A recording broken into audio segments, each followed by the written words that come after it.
Sa mundo ng pro wrestling sa Pilipinas, hindi lang puro suplex, slam at showmanship ang usapan. Kung hindi ang mas malaking laban, ang pagkilala at representasyon ng LGBT community sa loob ng ring. Ang detalye sa ulat ni teammate JB Junio.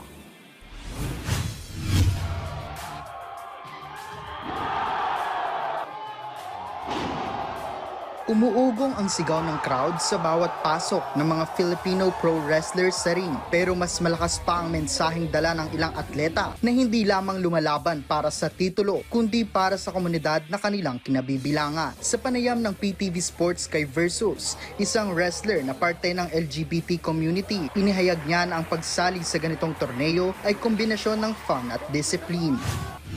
Ang diva, laging bida, di ba? So, laging masaya. So, it's really fun. Like, FPW is really fun. And it's not just fun, it's about discipline. And I'm very happy to say that I have fun and I have discipline.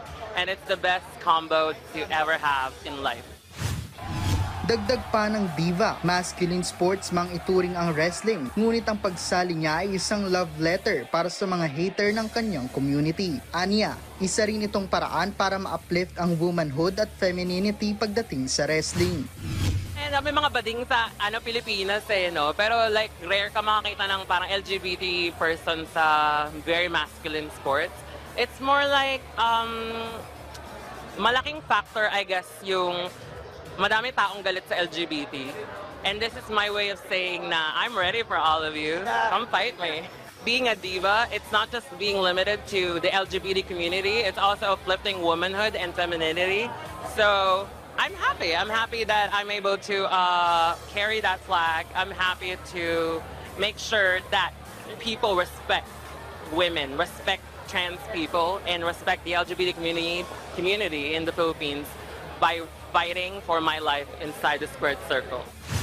Sa ngayon, target niya na masungkit ang FPW Championship at mapabilang sa Vogue magazine. Suot ang championship belt. And honestly, I want to win the FPW Championship, and then I want to pose for Vogue Philippines with that FPW Championship, and then I'm gonna wear it as an accessory.